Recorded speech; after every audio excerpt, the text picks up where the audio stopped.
Right now, in the most photographed living rooms of 2026, there's one design move showing up again and again, and it is not a new sofa or an expensive rug.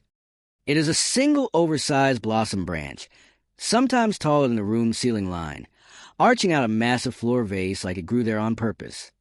Designers are calling it architectural florals, and it is quietly replacing the tabletop centerpiece as a go-to way to make a room feel finished.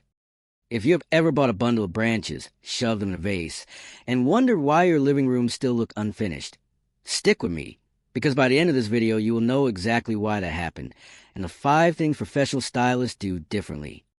Subscribe to Home Intel so you never miss an honest, no sponsorship design breakdown, like this one. Why blossom branches took over in 2026. For years, the go-to statement piece was a big potted plant or a gallery wall. But florists and interior designers this year have shifted toward what some are calling floral architecture, treating branches and blooms as structural elements that define a room rather than sit quietly inside it. Instead of a small vase on a side table, designers are working with massive planters and letting branches spill and arch through the space, becoming the first thing your eye lands on when you walk in. Cherry blossom, magnolia, quince, and even fruiting branches like crabapple and olive are showing up in living rooms, entryways, and dining spaces as a new statement piece, especially in Scandinavian, Japandi, and modern luxury interiors, where a single dramatic gesture works better than a dozen small decorations. The reason this trend has staying power is simple. A well-placed branch arrangement gives a room height, movement, and a sense of the outdoors, without needing a renovation or a big furniture purchase.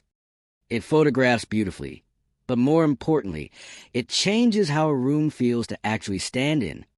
Mistake 1: wrong vase proportions. The single biggest reason a blossom branch arrangement looks cheap instead of designer is proportion. Most people buy branches that are roughly the same height as the vase, which makes the whole thing look stubby and unfinished. Designers generally follow a rule of thumb where the total branch height is 1.5 to 2.5 times the height of the vase itself. So if your vase is 20 inches tall, your total arrangement should stand anywhere from 30 to 50 inches tall, with the branches reaching smoothly up and out past the rim. This is exactly why designer show houses this year have been using oversized floor urns instead of tabletop vases, because a bigger vessel gives you the visual runway to let branches actually arch and spread instead of standing straight up like a broom. The vase itself matters too.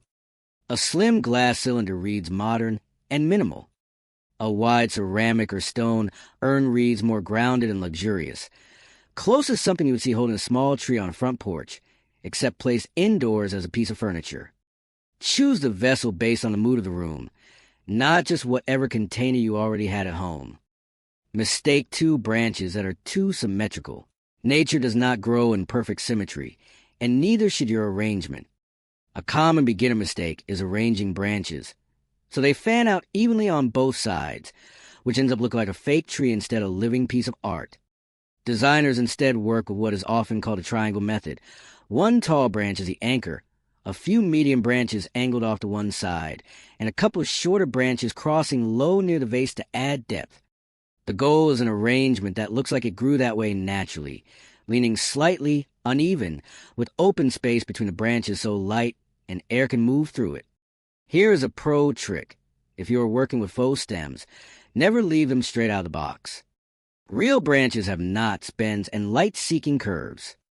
Gently bend the internal wire every few inches in opposing directions, so the branch mimics natural growth before you ever place it in the vase. This one small step is often the difference between an arrangement that looks store-bought and one that looks like it was grown and trained by hand. If you are working with a single type of branch, vary the angles dramatically. Turn some branches so they face slightly away from the room, because real trees do not grow with every branch facing forward, and neither should your arrangement. Mistake 3: placing it in the wrong spot. Oversized branches need visual breathing room, which means they almost never work crammed into a busy corner already full of furniture. Designers are placing these arrangements in what would otherwise be dead or awkward space, an empty corner near a window, beside a fireplace, or anchoring an entryway where there is nothing else competing for attention. The branch arrangement should be the only tall vertical element in that specific sightline. if there's a tall bookshelf or a floor lamp right next to it. The branch loses its impact because your eye does not know where to look first. Lighting also plays a bigger role than most people expect. Placing the arrangement near natural light, especially where afternoon sun can filter through branches, creates shifting shadows on the wall behind it, which is part why so many designer photos of this trend are taken near large windows rather than in the center of a dim room. Mistake 4. Ignoring the wall behind it. An oversized branch arrangement needs contrast to actually read as a design feature rather than visual clutter. If you place a branch full of pale pink blossoms against a busy patterned wallpaper or a gallery wall crowded with frames, the branch disappears into the noise.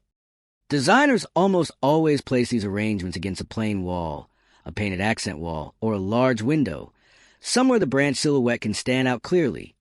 This is the same principle behind why art galleries use plain white walls.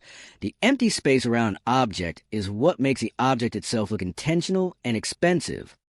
If your wall behind the intended spot is busy, consider either moving the arrangement to a quieter wall in the room or simplifying that section of the wall first, even temporarily removing a piece of art to let the branches be the featured moment. Mistake 5. Using the wrong type of branch for your room. Not every branch style suits every interior, and this is where a lot of people either overspend on the wrong material or underwhelm a room that needed something bolder. Soft, airy branches like cherry blossom or quince work beautifully in Scandinavian and Japandi style rooms where the goal is calm and light. Fruiting or textured branches like olive, crabapple, or magnolia with glossy leaves suit warmer, more traditional or modern farmhouse interiors where you want a bit more weight and richness. For strictly modern or minimalist spaces, bare curly willow branches without any blossoms at all often work better, giving you the architectural line without the softness of flowers competing with clean, simple decor. Real versus faux is also worth being honest about. High-quality silk or foam-based blossom branches have gotten remarkably realistic in the last year or two, and for a piece that stays up for months as a permanent design feature, many designers now genuinely prefer them over fresh branches that need replacing every couple of weeks. If budget or upkeep is a concern, a good faux branch in the right vase will read just as intentional as a fresh one, and nobody walking into your living room is going to inspect it closely enough to tell the difference. Bringing it all together, the real secret behind this trend is that it is not actually about flowers at all. It is about scale, negative space, and confidence in letting one bold element carry a room instead of filling every corner with smaller decorations. A single well-proportioned branch arrangement, placed against a clean wall, in a vase that matches its height, will always look more expensive and more designed than a room full of scattered smaller pieces trying to do the same job. If you want to try this in your own space, start with just one arrangement in one room before committing further. Notice how it changes the way that corner feels. Then decide whether the rest of your home needs the same kind of quiet, dramatic statement.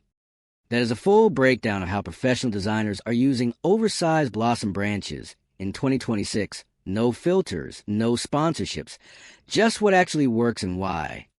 If this saved you from making one of those 5 mistakes, do me a favor and subscribe to Home Intel, because every video here is built the same way, honest, unsponsored, and focused on design that actually holds up in real homes.